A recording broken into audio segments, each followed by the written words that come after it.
Bismillahirrahmanirrahim. Alhamdulillahilladzi akmala lana ad-dina wa atamma alaina an-ni'mah wa ja'ala ummatana walillahil hamdu khaira ummah. Ahmaduhu ala ni'amihil jammah. Ashhadu an la ilaha illallah wahdahu la syarika lah. Syahadatan takunu liman i'tasama biha khaira ismah. Wa ashhadu anna sayyidana Muhammadan abduhu wa rasuluhu arsalahu lil alamin rahmah. Sallallahu alaihi wa ala alihi wa ashabihi salatan takunu lana nuran min kulli zulmah. Amma ba'd. Yang kita hormati dan kita cintai para habaib dan para alim ulama, para muhibbin, hadirin hadirat rahimakumullah.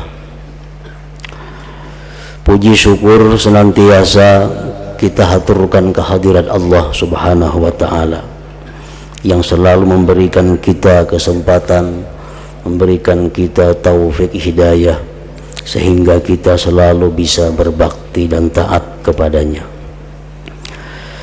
Salawat dan salam kita haturkan kepada junjungan kita Nabi besar Muhammad sallallahu alaihi wasallam dan juga kepada seluruh keluarga, para sahabat, zuriat dan pengikut beliau. Para muhibbin rahimakumullah. Rasulullah sallallahu alaihi wasallam bersabda, "Man hafiza ala ummati arba'ina hadisan min amri diniha ba'athahu Allah yaumal qiyamah fi zumratil fuqaha wal ulama."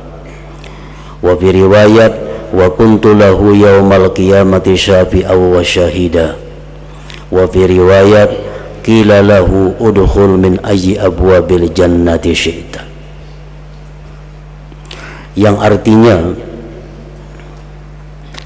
barang siapa memelihara atas umatku 40 hadis daripada perkara agamanya. Maksudnya adalah barang siapa yang menghafal 40 hadis lalu disampaikannya itu 40 hadis kepada umat, atau barang siapa yang menghimpunkan di dalam satu catatan sebanyak 40 hadis lalu dia sampaikan kepada umat, maka Allah Subhanahu wa ta'ala pada hari kiamat nanti akan membangkitkan dia pada golongan ahli fikih dan ulama. Pada satu riwayat adalah aku baginya, kata Rasulullah, memberikan syafaat dan menyaksikannya. Dan pada riwayat lain lagi dikatakan bagi dia, masuklah dari apa jua pintu surga yang kamu kehendaki. Nah, para muhibbin rahimakumullah. Jadi barang siapa yang menghafal hadis atau dia mencatat hadis sebanyak 40 hadis, sama ada inya paham itu hadis atau inya bisa menjelaskan itu hadis atau kada disampaikannya kepada manusia, maka orang tersebut termasuk dalam golongan apa yang disampaikan oleh Rasulullah sallallahu alaihi wasallam tadi. Nah, oleh karena itu para ulama sejak abad pertama sampai sekarang mereka banyak yang menyusun 40 hadis dalam sebuah kitab dengan harapan agar masuk dalam golongan yang disabdakan Rasulullah sallallahu alaihi wasallam tadi. Jadi mulai ulama dahulu sampai ulama sekarang ada yang melakukan hal yang demikian itu. Para muhibbin rahimakumullah, di antara ulama besar yang menghimpunkan 40 hadis itu adalah Al-Imam An-Nawawi, Yahya bin Syaraf. Seorang ulama besar yang bernama Yahya bin Syarafiddin yang masyhur dengan sebutan Imam Nawawi. Nah, beliau telah mengumpulkan 40 hadis dan masyhur dikenal dengan Arba'in Nawawiyah. Dari sekian banyak ulama yang mengumpulkan 40 hadis itu, maka kitab Arba'in Nawawiyah inilah yang paling terkenal, yang paling banyak dibaca orang di mana-mana. Karena hadis-hadis yang beliau kumpul di dalam 40 hadis itu mengandung berbagai macam hadis yang perlu diamalkan oleh seluruh kaum muslimin dan muslimat. Nah, oleh karena itu kita setelah membaca tafsir Al-Quran, maka kita sambung dengan membaca kitab Al-Arba'in Nawawiyah ini, yaitu 40 hadis yang dihimpunkan oleh Al-Imam An-Nawawi rahimahullahu ta'ala. Al-hadithul awwalu, hadis yang pertama, an Amiril Mu'minin Abi Hafsin Umar bin Al-Khattab radhiyallahu anhu qala sami'tu Rasulullah sallallahu alaihi wasallam yaqul innamal a'malu binniyat wa innamal likulli imri'in ma nawa faman kanat hijratuhu ila Allah wa rasulih fa hijratuhu ila Allah wa rasulih wa man kanat hijratuhu lidunya yusibuha aw imra'atin yankihuha fa hijratuhu ila ma hajara ilaih, rawahul Bukhari wa Muslim. Dari Amirul Mukminin Umar bin Khattab radhiyallahu anhu, beliau berkata, aku mendengar Rasulullah sallallahu alaihi wasallam bersabda, innamal a'malu binniyat, hanya saja amal perbuatan itu dengan niat.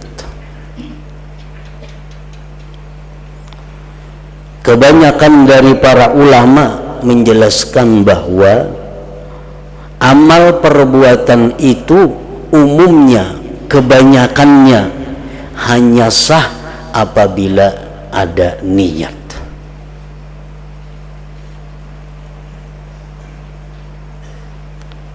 Kecuali ada beberapa hal yang kada perlu niat, seperti memandikan orang mati, itu kada perlu niat. Artinya walaupun kada berniat sah. Namun kebanyakan amal perbuatan itu tidak sah kecuali ada niatnya. Wa inna malikul limri'im manawa, dan hanya saja bagi tiap-tiap orang itu sesuatu yang dia niatkan. Setiap sah belum tentu berpahala. Setiap ibadah kita yang sah menurut hukum fikih belum tentu diterima Allah Subhanahu wa ta'ala. Kenapa? Karena tiap-tiap orang itu sesuai dengan apa yang ia niatkan. Jadi pengertian niat itu mengandung dua perkara. Pertama, menyengaja. Yang kedua, agar berpahala diperlukan motivasi atau dorongan yang baik. Jadi niat terdiri dari dua. Pertama, ada kesengajaan, sengaja, sahjaku. Yang kedua, dorongannya apa? Karena kita berbuat sesuatu pasti ada yang mendorong, pasti ada tujuannya. Nah, jadi niat itu himpunan dari dua hal. Pertama, kita menyengaja melakukan sesuatu dan terdorong oleh sesuatu apa. Bila dorongannya itu baik, maka kita akan mendapat kebaikan. Bila dorongan sesuatu itu jahat, kita akan mendapat balasan yang setimpal. Nah, itu dimaksud dengan likullim wa innama likullim ri'im ma nawa. Orang melakukan sembahyang, tetapi niatnya, dorongan hatinya sembahyang itu bukan karena Allah. Nah, sembahyangnya sah, tetapi yang didapatkan bukan pahala, tetapi azab dari Allah. Bersedekah, tapi dorongannya bukan karena Allah, sedekahnya sah, tetapi tidak mendapatkan pahala dari Allah Subhanahu wa ta'ala. Dia menuntut ilmu, sesuatu kebaikan, tapi kalau niatnya bukan karena Allah, maka tidak akan mendapat pahala apa-apa. Nah, wa innama likulli imri'in ma nawa, dan hanya saja bagi tiap-tiap orang sesuai dengan apa yang dia niatkan. Faman kanat hijratuhu ila Allah wa rasulih fa hijratuhu ila Allah wa rasulih. Barang siapa yang hijrah kepada Allah dan Rasul, maka balasannya itu nanti Allah yang akan membalas dan Rasulnya. Kita beribadah kepada Allah untuk mendapatkan keridhaan Allah dan Rasul, maka Allah dan Rasul akan membalas ibadah kita itu. Wa man kanat hijratuhu lidunya, barang siapa adalah hijrahnya karena dunia. Orang melakukan perjalanan haji, kan naik haji itu putungan kayak putungan akhirat, tetapi sebenarnya dorongannya adalah berusaha, dagang. Dia melakukan umrah itu ibadah, tetapi dorongannya dia umrah itu untuk usaha li dunia. Yusibuha, yang ia dapatkan dunia itu. Awimra'atin yankihuha, atau dia hijrah itu karena perempuan yang akan dia nikahi. Fahijratuhu ila ma hajara ilaih, maka hijrahnya itu orang adalah kepada apa yang dia niatkan itu. Nah, orang berangkat menuju Mekah dengan tujuan umrah, dia dapat pahala umrah. Orang berangkat ke Mekah walaupun dia umrah tapi tujuannya usaha, dia akan hanya dapat usaha.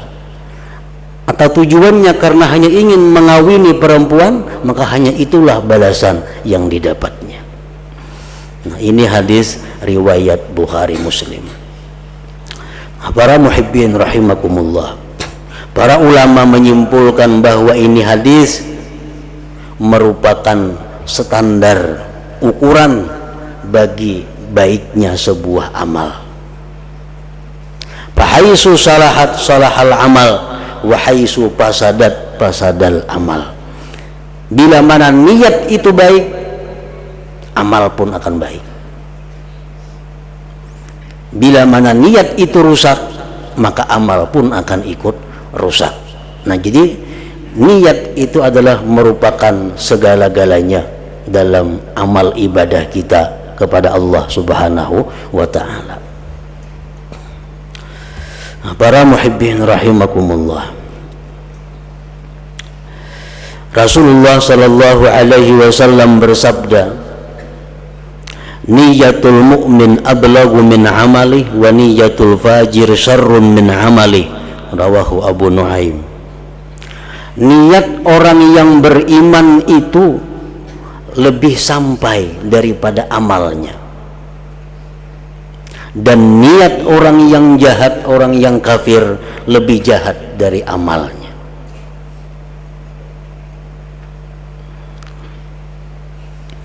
Orang yang beriman kepada Allah, dia hidup dalam dunia 60 tahun 60 tahun umpamanya. 60 tahun itu dia berbakti taat kepada Allah Subhanahu wa ta'ala. tapi di akhirat dia akan dapat balasan masuk surga itu selama-lamanya. Padahal ibadah dalam dunia cuma 60 tahun.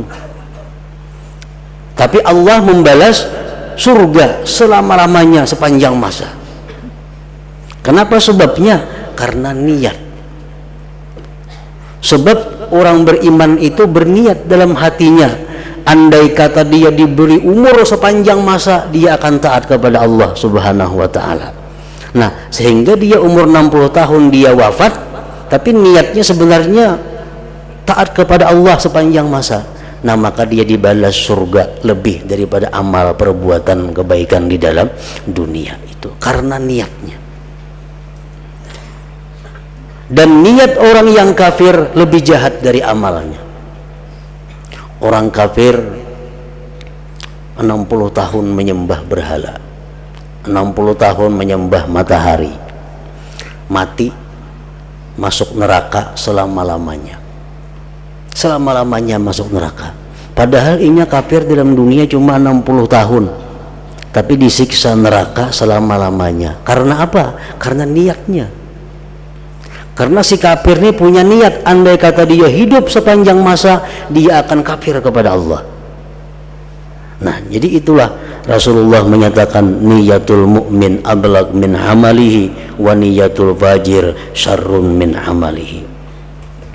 Nah, para muhibbin rahimakumullah, dalam riwayat yang lain disebutkan bahwa niat orang yang beriman itu lebih baik daripada amal perbuatannya.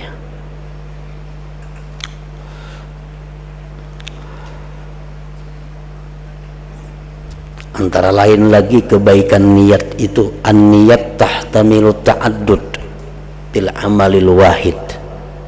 Niat itu bisa banyak dalam satu perbuatan. Ini menunjukkan bahwa niat lebih baik dari perbuatan. Niat lebih utama daripada perbuatan. Sebab satu perbuatan bisa dimasuki berpuluh-puluh niat. Misalnya kalau julus bil masjid, duduk di masjid. Duduk di masjid itu bisa niatnya i'tikaf, satu dapat pahala. Yang kedua niatnya lagi intizarus salat, menunggu sembahyang, dapat pahala lagi. Niatnya yang ketiga lagi imaratul masjid, menghidupkan masjid, dapat pahala 3. Yang keempat hifdzul jawarih anil maksiat, memelihara anggota daripada maksiat. Karena diam di masjid terpelihara mata, telinga daripada yang diharamkan Allah. Nah, dapat pahala 4. Nah, di situ menunjukkan bahwa niat itu lebih baik, lebih utama daripada amal perbuatan. Para muhibbin rahimakumullah, Rasulullah sallallahu alaihi wasallam bersabda, wa inna Allah azza wa jalla la yu'til 'abda 'ala niyyatihi ma la yu'tihi 'ala amalihi, rawahu Dailami. Sesungguhnya Allah azza wa jalla itu memberikan seorang hamba akan pahala atas niatnya sesuatu yang dia tidak berikan atas amal perbuatannya. Nah, kadang-kadang orang berniat melakukan satu perbuatan, perbuatannya kada berpahala karena ada kesalahan itu ini macam-macam, tapi karena niatnya ada yang baik, maka niat itulah yang menguntungkan orang yang melakukan tersebut tadi. Nah, demikian pula halnya dengan kejahatan. Banyak orang yang tidak melakukan kejahatan, tetapi dia disiksa sebagai pelaku kejahatan karena niatnya yang jahat. Rasulullah sallallahu alaihi wasallam bersabda, "Idza lataqal muslimani bi sayfayhima fal qatil wal maqtul finnar." Apabila dua orang Islam berkelahi masing-masing dengan pedangnya, maka yang membunuh dan yang dibunuh masuk neraka. Sahabat berkata, wahai Rasulullah, kalau yang membunuh masuk neraka itu wajar, tapi yang dibunuh kenapa masuk neraka? Rasulullah menjawab, innahu kana harisan ala qatli sahibi, karena dia punya niat membunuh saudaranya. Nah, ini Allah memberikan ganjaran kepada dia bukan karena perbuatan, tapi karena niat. Karena niat ingin membunuh saudaranya, tapi tadi orang membunuhnya, maka matinya masuk neraka.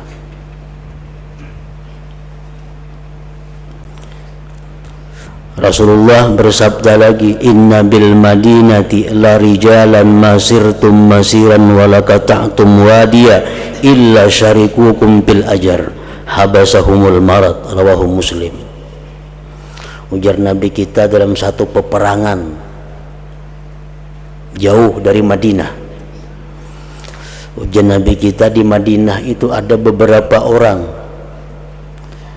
yang mana dia tidak menjalani sebagaimana jalan kita ikut berperang, tapi dia bersama-sama kita dapat pahalanya, sebab mereka tertahan oleh sesuatu penyakit. Artinya apa? Di Madinah ada orang yang hendak umpat perang, tapi karena sakit kada kawa umpat, tapi pahalanya tetap mereka dapat sebagaimana didapat oleh orang yang berperang itu. Nah, ini menunjukkan bahwa Allah memberikan pahala bukan karena perbuatan, tetapi karena niatnya. Para muhibbin rahimakumullah, diceritakan ada dua orang bersaudara, si A lawan si B. Si A hidupnya taat kepada Allah Subhanahu wa ta'ala, dan dia berada di rumah di lantai atas, di luteng. Nah, si A ini gawiannya beribadah kepada Allah siang malam, kada tahu urusan dunia. Di bawah neng ading kada tahu urusan taat, maksiat melulu diperbuatnya hari-hari. Nah, boleh ke rumah membawa kawan, bawa minuman, permainan di bawah, kakak di atas beribadah kepada Allah. Nah, suatu hari datang syaitan menggoda nang kakak si A nih. Udah syaitan ikam menyaurangan beribadah, jaka umpat ading di bawah tuh rame orang di situ. Masalah itu maksiat kan kayaknya tobat diterima Tuhan aja tobatnya. Jaka umpat ke bawah situ bergabung. Ikam umur masih macam-macam rayuan syaitan. Akhirnya nang kakaknya tergerak hati, mau bujur-jujuran nih, jaka aku ke bawah umpat berami-rami. Sedangkan nang ading di bawah ini dikala itu diberi Allah taufik, dia berpikir, ujar ading itu alangkah hinanya aku, selama ini aku maksiat kepada Allah, untungnya kakakku di atasnya taat saja kepada Allah.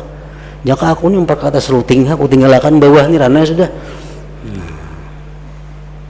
Nah, di saat itu nang ading naik ke atas luting, naik di tangga, hendak mendatangi nang kakak.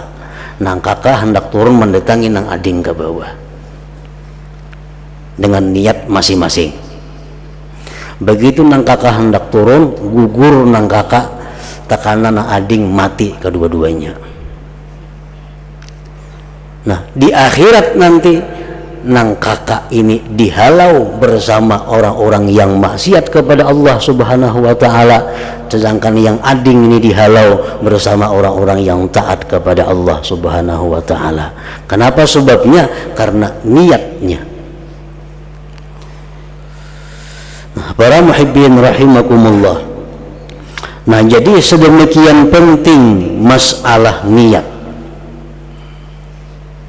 Maka setiap orang yang beriman itu hendaknya belajar mengetahui dan memahami betul-betul bagaimana niat itu, sehingga setiap amal perbuatan kita didasari dengan satu niat yang baik. Karena dengan niat yang baik, walaupun yang kita lakukan itu perbuatan yang mubah, perbuatan adat, perbuatan yang boleh, tapi karena niat yang baik akan bernilai pahala, bernilai ibadah di sisi Allah Subhanahu wa ta'ala. Nah, dengan mempelajari niat dan mengamalkannya, seseorang akan mampu 24 jam berada dalam taat kepada Allah Subhanahu wa ta'ala. Asalkan dia mengerti, mengetahui bagaimana niat dan cara mengamalkannya, maka dia hidupnya ini 24 jam sehari semalam tidak keluar daripada ibadah, daripada taat kepada Allah Subhanahu wa ta'ala. Nah, jadi mempelajari niat ini lebih penting sebenarnya daripada mempelajari yang lain-lainnya. Kita belajar masalah berdagang, kalau ingin berdagang wajib. Tapi mempelajari niat berdagang bagaimana supaya baik, itu pun wajib. Ada orang yang berdagang dengan tujuan tertentu, dia nanti matinya dihalau wajahnya seperti bulan purnama. Ada orang yang berdagang tapi niatnya tidak baik, maka dia akan dimasukkan Allah Subhanahu wa ta'ala ke dalam api neraka. Nah, niat.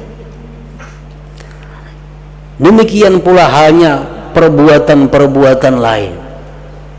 Hendak berdagang, hendak bertani, hendak kawin, mencari pasangan hidup, diperlukan niat supaya rumah tangga yang dibina itu berdasarkan niat yang baik, menimbulkan keluarga yang baik dan zuriat yang saleh.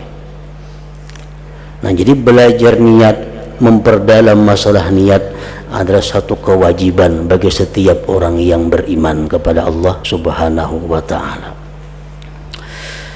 Nah, itulah hadis yang pertama yang dimuat oleh Al-Imamun Nawawi di dalam kitabnya Arba'in Nawawiyah, yang mana beliau menjelaskan tentang pengertian niat di dalam segala amal perbuatan kita. Nah, selanjutnya hadis yang kedua, ila hadratin Nabi sallallahu alaihi wasallam. Al-Fatihah.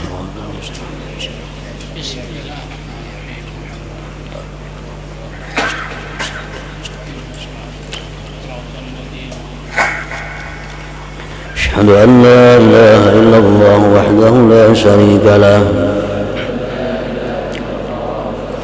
وأشهد أن سيدنا محمدا عبده ورسوله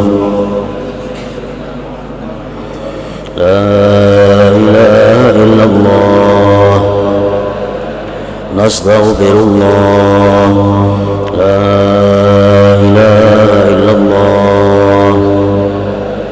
نستغفر الله لا إله إلا الله نستغفر الله لا إله إلا الله ونتوب إلى الله لا إله إلا الله محمد رسول الله صلى الله عليه وسلم فيا أيها الرجل منه شفاعة صلوا عليه وسلموا تسليما.